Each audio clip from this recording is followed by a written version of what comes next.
તો 82.5 sigma D square દાખલામાં નહોતા આપ્યા તો આપણે શોધી કાઢ્યા. એક ગણતરી પૂરી થઈ.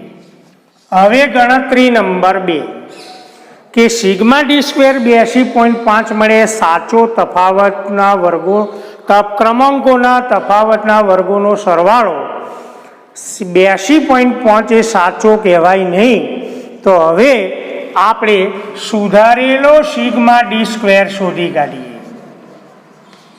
સુધારેલો સિગ્મા ડી સ્ક્વેર કેવી રીતે સુધારેલો સિગ્મા ડી સ્ક્વેર મળી જાય? તો આ સિગ્મા ડી સ્ક્વેર મળ્યો એમાં ભૂલથી ક્રમાંકોનો તફાવત 3 લેવાઈ ગયો હતો. તો 3નો વર્ગ બાદ કરીશું કારણ કે ભૂલથી લેવાઈ ગયો. અને સાચો તફાવત 7 લેવાનો હતો તો 7નો વર્ગ આપણે ઉમેરી દઈએ એટલે સુધારેલો સિગ્મા ડી સ્ક્વેર મળી જાય.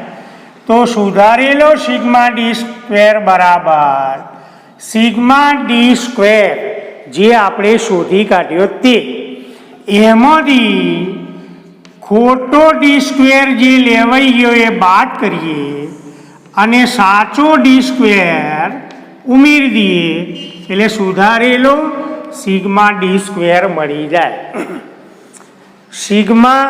સુધારેલો સિગ્મા ડી સ્ક્વેર બરાબર સિગ્મા ડી સ્ક્વેર માઇનસ ખોટો ડી સ્ક્વેર વત્તા સાચો ડી સ્ક્વેર. તો સિગ્મા ડી સ્ક્વેર આપણે શોધી કાઢ્યો 82.5. એમાંથી ભૂલથી જે 3 લેવરાઈ ગયા એનો વર્ગ બાદ કરીએ અને સાચો તફાવત 7 લેવાનો તો એનો વર્ગ આપણે ઉમેરી દઈએ. તો 3નો વર્ગ 9 થાય અને 7નો વર્ગ 49. બાદ બાકી કરીએ તો 40 ઉમેરવા પડશે. તો સાચો સિગ્મા ડી સ્ક્વેર 122.5 મળશે. આ સુધારેલો સિગ્મા ડી સ્ક્વેર કહેવાય. સુધારેલો સિગ્મા ડી સ્ક્વેર 82.5ના બદલે સુધારેલો સિગ્મા ડી સ્ક્વેર 122.5 થાય.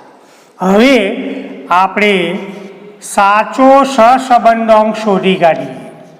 તો સુધારેલો ક્રમાંક સહસંબંધાંક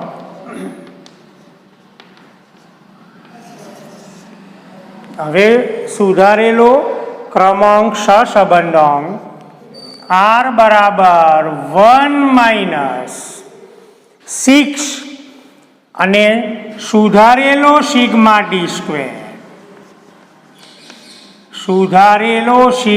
square upon n × n square -1. તો સુધારેલો સિગ્મા ડી સ્ક્વેર 122.50. n બરાબર 10 અવલોકનો. અવલોકનોમાં કોઈ ફેરફાર જોવા મળતો નથી. તો 10નો વર્ગ -1 122.50 ગુણ્યા 6 કરીએ એટલે 735. 10નો વર્ગ 100માંથી 1 બાદ કરીએ એટલે 99 ગુણ્યા 10 તો 990. 735 ભાગ્યા 990 કરીએ તો 0.74. હવે એકમાંથી 0.74 બાદ કરીએ તો આ દાખલાનો સુધારેલો સહસંબંધાંક 0.26 થાય. દાખલામાં જે સહસંબંધાંક 0.5 આપ્યો હતો એ સાચો સહસંબંધાંક ગણી શકાય નહીં કારણ કે એક તફાવત ભૂલથી 3 લેવાઈ ગયો. લેવાનો હતો 7. તો અગત્યનો દાખલો હતો. તો સૌથી પહેલાં સૂત્ર ઉપરથી સિગ્મા ડી સ્ક્વેર મેળવવું પડે. એના ઉપરથી સુધારેલો સિગ્મા ડી સ્ક્વેર અને પછી સુધારેલો સહસંબંધાંક સૂત્ર દ્વારા આ રીતે મેળવી શકાય. તો મિત્રો, લેક્ચર નંબર 6 દ્વારા આજે આપણું પ્રકરણ નંબર 2 સુરેખ સહસંબંધનો અંગ પૂર્ણ કરીએ છીએ.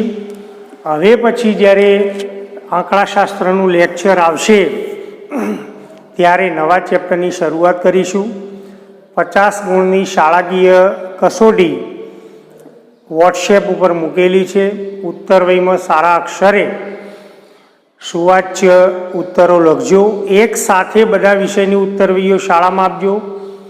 નામ, ધોરણ, વર્ગ, તમારો રોલ નંબર, વિષય પરફેક્ટ લખી અને શાળામાં જમા કરાવશો. તો આ સાથે આજે આપણું લેક્ચર નંબર 6 પૂર્ણ કરીએ છીએ. તૈયારી ચાલુ જ રાખશો. ધન્યવાદ.